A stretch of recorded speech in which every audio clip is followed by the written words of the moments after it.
My name is Jeb Sheriff, program lead at the University of Oklahoma with our IT Learning Spaces team, specifically responsible for our engagement spaces.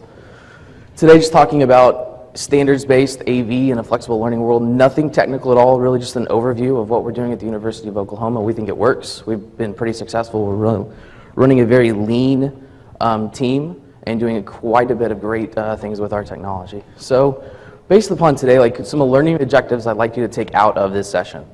Some of the key questions, guidelines helpful in designing any kind of learning space, any kind of engagement space that you should be asking or answering. The basic components used in every AV system. There's 3 of them at the base level that we're going to look at. And then describe some areas AV-based standards benefit the university. So first off, let's talk about engagement spaces and what is an engagement space. University of Oklahoma, we've got some large lecture halls, you've got your conference rooms, active learning spaces, they could be breakout rooms, digital signage. We've got over 450 spaces at OU that we are responsible for designing, consulting. We actually do the code ourselves, we support it, and we install it. It's done with 4 full-time employees and supported with less than 20 part-time kind of student workers. We have a project budget of between $2 and $3 million a year that we're going in and installing AV in the classrooms. And how all this is possible is with a lot of the standards that we've gone through and created for our university. We've gone through and we've created more of a design framework, which encompasses a standard design, standard equipment, and then a standard process which we manage everything through. That standard design framework, and it's really 4 questions that we always want addressed before we do any engagement space. What is your vision? The focus, the flexibility, and your budget. Vision, one of those things we ask first when we're meeting with the individuals. What do you see this space doing? Is this going to be a classroom that you're going to be running 10 hours a day, just class after class after class? We're going to want to get some really sturdy furniture in here, some really good technology. Or is this something that maybe, I'm going to call it the closing space. This is where we're going to bring every tour on campus through this area. This is going to be where we're going to bring the CEOs of major Fortune 500 companies into the space and say, hey, look what we're doing. Do you want to be part of this? So it's really one of those things, what is your vision? 2 separate areas, there's all kinds of things in the middle. Maybe it's something just going to be a little incubator space that we're just putting stuff into to begin with. What's your focus? What maybe area campus we're looking to do this? Is this for College of Engineering? We're going to use a little bit, maybe some different technology. Is this going to be more of a writing center? Is this going to be something for arts and sciences, where we're going to be more flexible, something that they have more space to write on? We're going to wrap things around the room so that they can really engage in whatever area they want to, technical or not. How flexible do you want it? And this is where we get into a lot of conversations with, I want it to be extremely flexible all the time, and I want to do everything. And that's when it gets to, what's your budget? We can do everything. We can do breakout rooms. We can do active learning classrooms that are going to seat 100 students, 200 students, all based upon the same framework that we'll talk about right here. So answering these 4 questions, we kind of come into our kind of magic quadrants of what we actually do on campus. Bottom left, not flexible, and it's less technical. It's going to be our standard 500-seat auditorium classroom. There's going to have a place for you to input your connections, single display to output audio, video, fixed seating. Top left, it's going to be the inverse of that, where we're going to maybe have just the all modular furniture, maybe 1 display on the wall, maybe no technology at all in the space. It's a very creative space where we're just creating an engagement space that has no technology. Come into the middle with standard technology with modular seating. We're going to go through, maybe it's our 30-seat classroom, bring a little bit more technology into the space. It's all within our frame of reference, and we're just going to do modular seating where we're going to be able to move around the seats so that if maybe it's an engineering classroom, and then the next class we're going to bring in someone that wants to do some art where they can move tables together. It's all based upon where we're wanting to do. It's the same standard that we're going across everywhere in the area. Right in the middle, technology enabled with modular furniture. This is where we're doing active learning classrooms with the movable tables. All connections for the classroom are on the outside of the room. There's actually nothing, there's some power and stuff like that spread out in the middle, but we're not putting any connections inside the main part of the room so that the furniture can be moved around however they want to. It gets back into, I'm going to jump into the far right, with modular furniture with wireless display. We don't do it. I could have an entire presentation on why we don't do it. And the reason we go through it, and basically, we're a bring your own device campus. In order to do the modular furniture with a wireless display, I'd have to bring in 4, maybe 5 separate components to handle your Apple devices, iOS devices, Android, Mac, whatever you want, PC. Talking a Roku, Chromecast. I've seen numerous universities try to bundle all these into one active learning system, and it doesn't work. You can spend weeks upon weeks trying to get all this stuff to work. I work with all of our vendors, even in the exhibit halls, and it's something we just don't do on campus. Went to EDUCAUSE and Campus Tech earlier and said, this is our model. This is how we're able to be a leader in Oklahoma, in our areas, because we just don't have to dive into this stuff. Wait a couple of years and someone else is going to figure it out. But right now, let's focus directly on the stuff that we know how to do, we know how to do really well.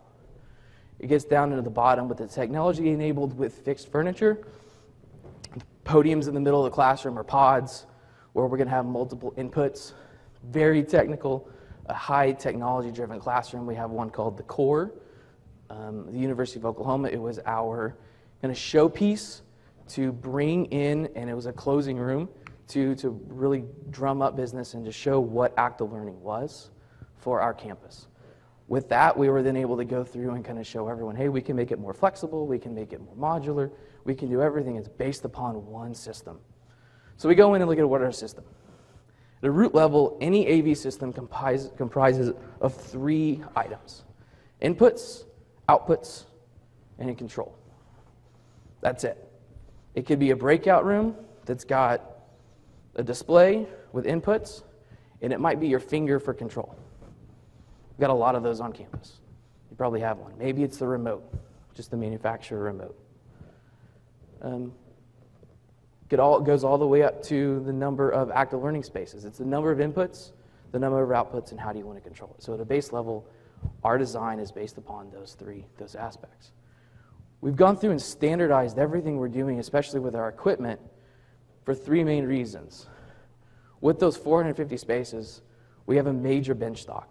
This was by standardizing on the specific items, we were able to go through and minimize what that bench stock is, rotate it through it, and we're able to save tens of thousands of dollars a year on consumables, and also just knowing what products are in the space.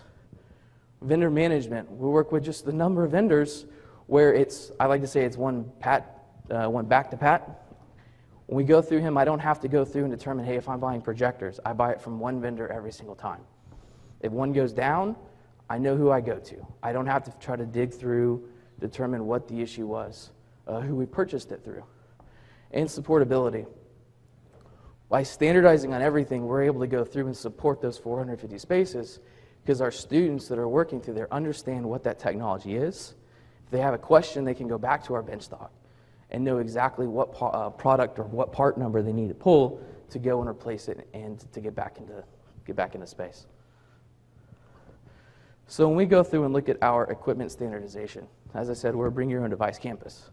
So in every standard classroom, we have 3 really inputs: VGA with audio, HDMI, and mini display. That is our base system. We do not have dedicated PCs in our classrooms. There are 5 in our entire campus that we manage. At the end of this year, I expect that to be 0. We do have some additional inputs if individuals want from video conferencing. Absolutely, we do Polycom. We do Blu-ray players. We'll do document cameras. We have a whole different area of items that can be an input into our system, but at base level, they're all inputs. So every question we're always asking whenever we're designing a system is how many inputs does that system need? From there, we go through our outputs. From a display output, we have one manufacturer that we use. Probably 98% of our displays on campus are all Panasonic. This allows us to have the same serial control every time. We're able to go through and buy in bulk with Panasonic to bring down the price. The consumable cost for Panasonic projectors and the filters, and we're actually going now to the lasers, is extremely low, where we've seen tremendous savings in cost by going with one vendor. And we even just go through one manufacturer, and we go through one vendor for the entire purchase process. This doesn't mean that we don't use other vendors or other manufacturers for products. 90-inch displays, we have a number of them on campus. They're all Sharps. It's all consumer grade. They're $7,000. Panasonic has nothing in that realm. We talked to them all day about it. They have nothing that they can even support or compete at that area. So we've got a number of 90-inch Sharps on campus. We get into some larger projects. We did one in the library. They said, hey, we want the newest, greatest thing that's out there. Bring us something to campus that no one in Oklahoma has. And when I mean Oklahoma, I mean corporations included. We went out and worked with some vendors and brought in, a prism wall. It's about a 160-inch display. Went in, brought it to campus with some other items for a display. 2 weeks after it opened, we had 3 CIOs and CEOs of major corporations actually coming to the campus to ask to see the display because they wanted to put them in their areas. They wanted to see how they're being used by our students because they know that they can be used in their areas. The oil and gas industry just ate it up. They actually came in and started to partner with the university to see how can we come in here. We want to know the students that are using this technology because we want them to be with us when they graduate. So for control, goes back into it. We are one control manufacturer on campus that we manage. It's Crestron. We're able to go through with training and certifications that Crestron will give us, bring to us our campus, allow our engineers to be fully certified with them. I'll talk about scalable systems. So everything from that huddle room or that breakout space up to the active learning classroom, it's built on around one system. And it's just the number of inputs and outputs. And we're just scaling it up from the bottom to the top. So if it's a single input and a single output all the way up to 32 inputs and 32 outputs, or 64 inputs or 64 outputs that we're putting in some of our active learning spaces or in our museums. It's all on one system. It's all one programming language that our engineers understand, that if there's an issue, they can kind of communicate, they can unbundle the project themselves, and they can work on it collaboratively between the 3 of them, so that they can go through and turn around the projects. So we've talked about kind of the equipment, our inputs, outputs, controls, standardizations. The last thing we really look at is our projects. Everything we do is a project. We're running 40 to 50 projects a year with 4 guys. That's from start to finish. So we have to have a well-defined process for everything that starts from the consultation on the top left all the way to project closure, sign-off, wire diagrams, the entire process that we run for that system. So what do we do? With 4 guys, there's no way that we're able to install that many items. We go through about 200 displays a year. There's no way with 4 guys that we can do that. So we actually outsource our installation. So one thing that we do, we contract 3 to 4 vendors at a time, and we'll have anywhere from 1 to 6 vendor teams on site at any given time. The vendor team is 2 to 3 guys. What we'll do is go through and look at, based upon what they're, at the bottom I've got cable, audio, display inputs, rack terminations, control. That's kind of their skill set. What are those vendors really good at? We're going to have some vendors that are really good at the first 3. They can't do the last 3 at all.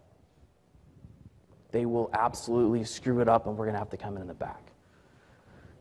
So if we go through, the less technical it is, what we find out, of course, less technical, the labor cost is a lot lower and the resource availability is a lot higher.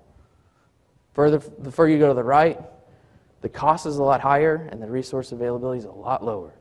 So when we go through on that project management, we're talking about a project that's maybe 2 months out, and I'm going to have somebody kind of go in and install the control system and wire everything up where we then come in and drop our code behind it. I better make sure I'm working with our vendors well in advance so that they know, hey, on these dates, I need you guys here to do this. One thing that, based upon their skill sets and what we determine their skill sets are, kind of giving them tests and kind of seeing how they do when they come to the university, we're different in a lot of, from a lot of universities that with our integrators, that we don't use one integrator for the entire process. We will split everything up from those integrators. So we'll go through and determine if it's a 10-day process. We say, hey, 4 days are going to be part of the cable, audio, and display. 6 days are going to be the rack terminations and the control system.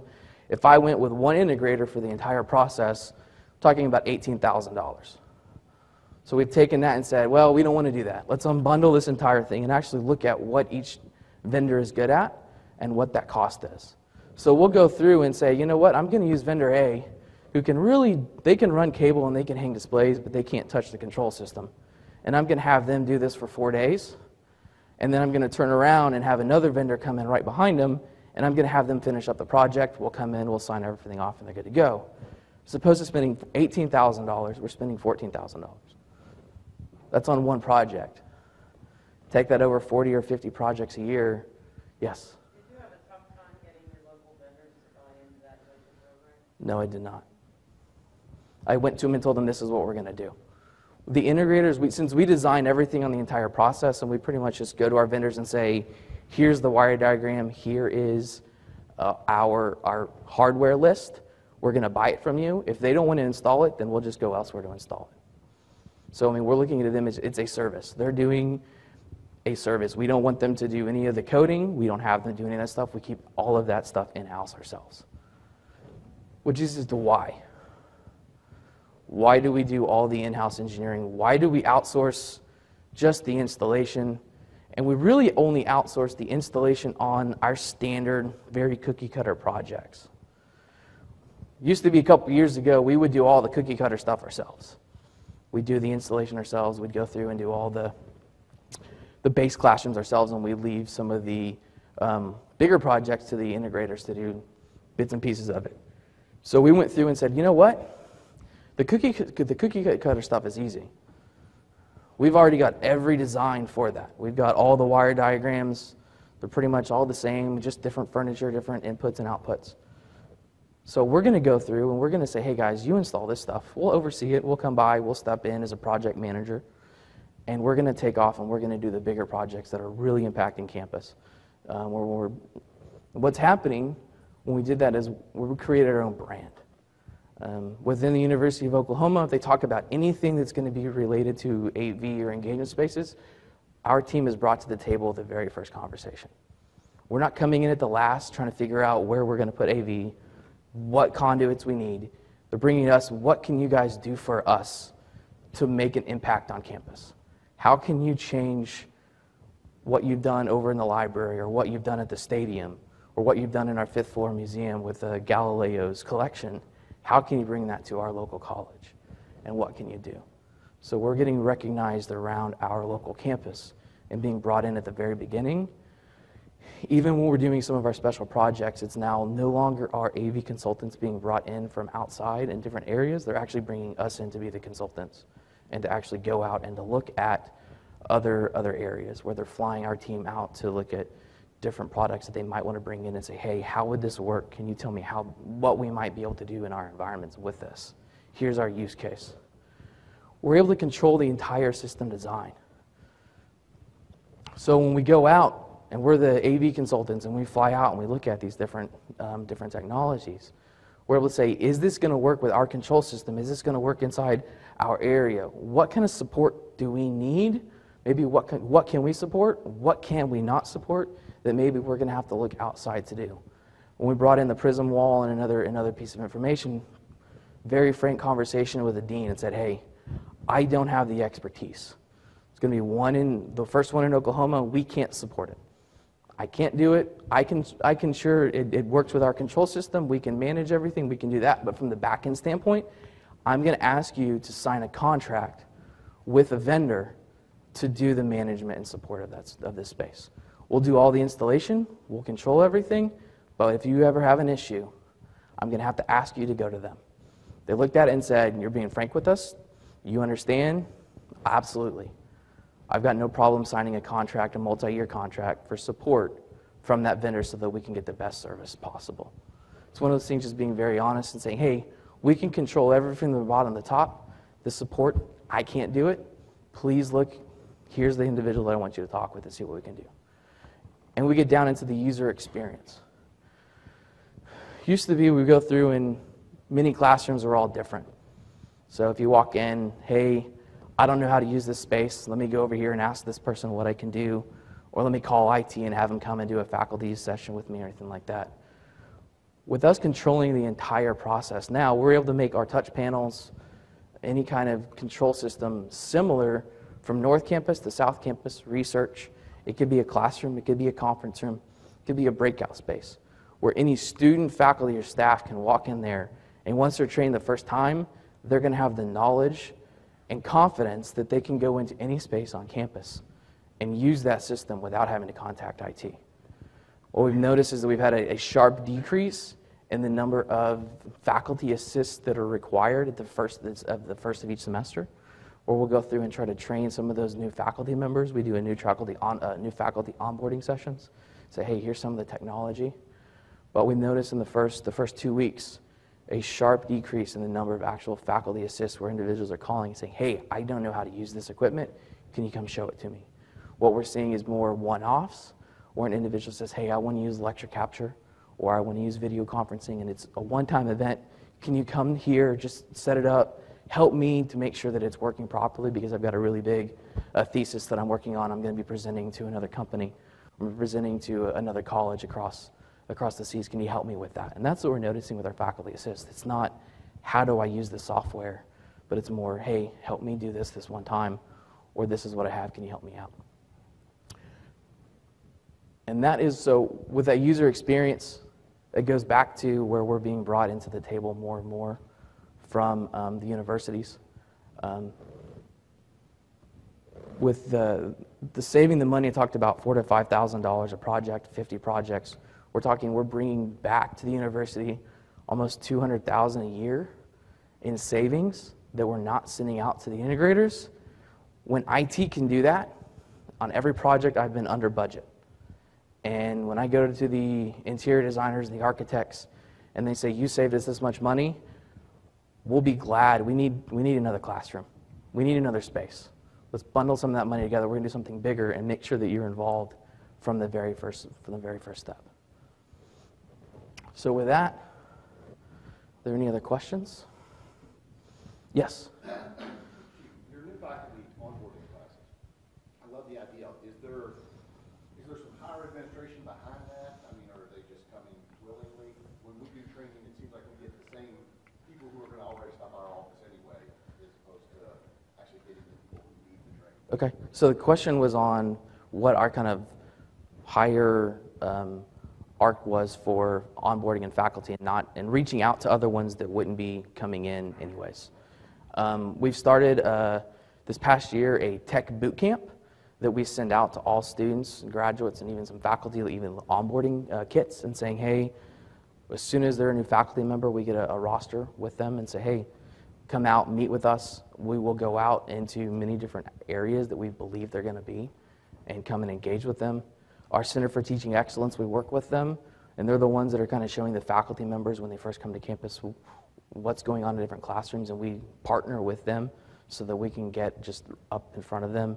And then we do it generally occurs a couple of weeks into the school year, but we do a faculty luncheon in which all of the colleges and the deans have said, hey, we're not going to have anything going on at this time, so that those new faculty members are encouraged to then go and they can talk about anything IT related, anything new faculty related, where we're talking about setting up Exchange, or if it's their personal device or Wi-Fi or anything like that, where they have all of the key IT players at the table. They can just go up and ask them questions and in contact with them. So that's kind of how we handle that faculty. We also do stuff online with them and kind of have a toolkit that says, hey, here's my class, what kind of technology is in there?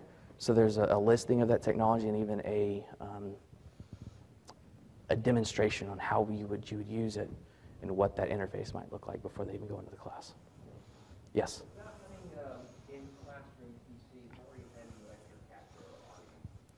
So without in-room PCs, how are we handling lecture capture?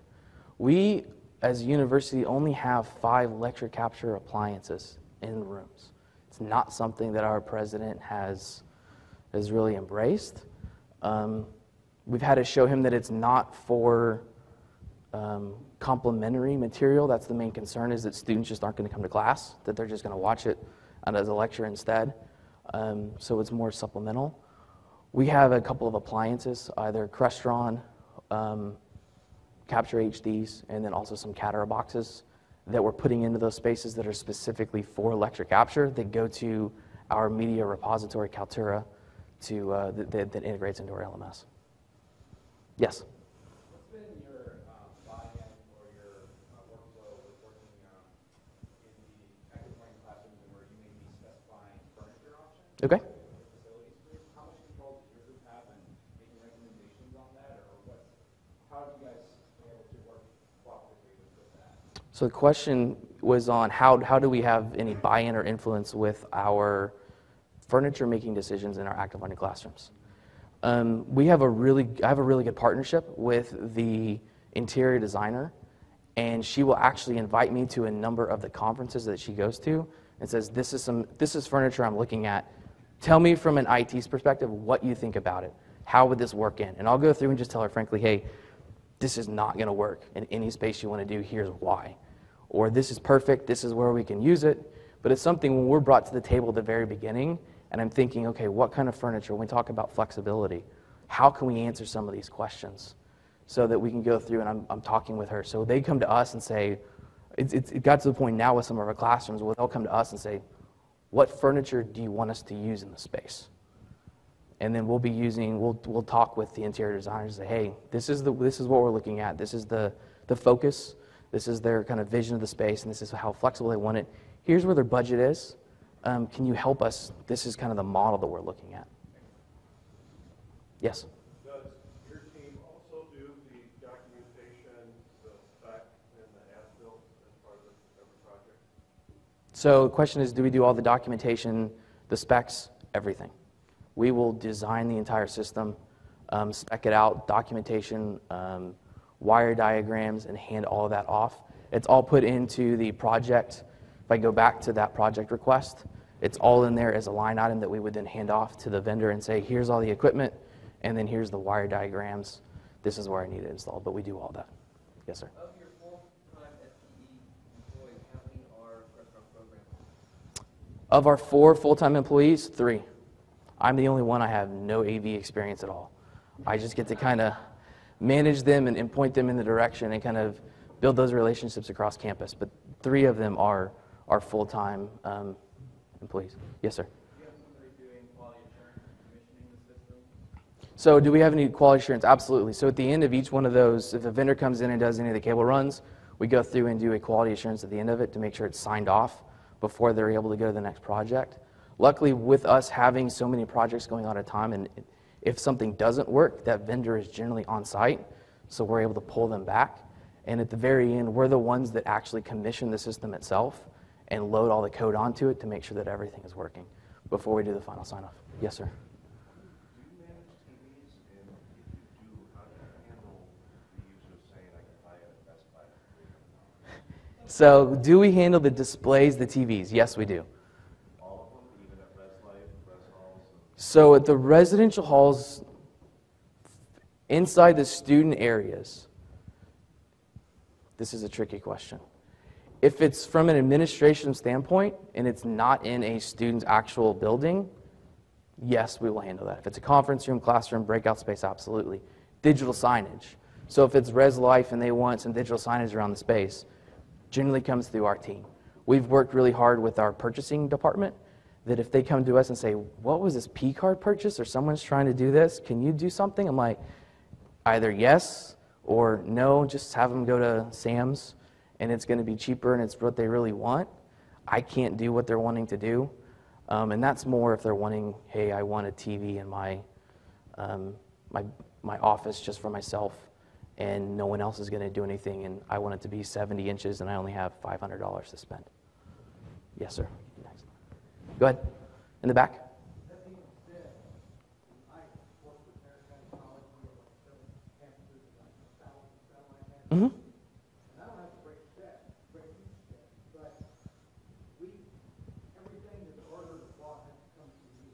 Mm-hmm. Logistic director, because we had people just buying stuff from Sam's and Best Buy.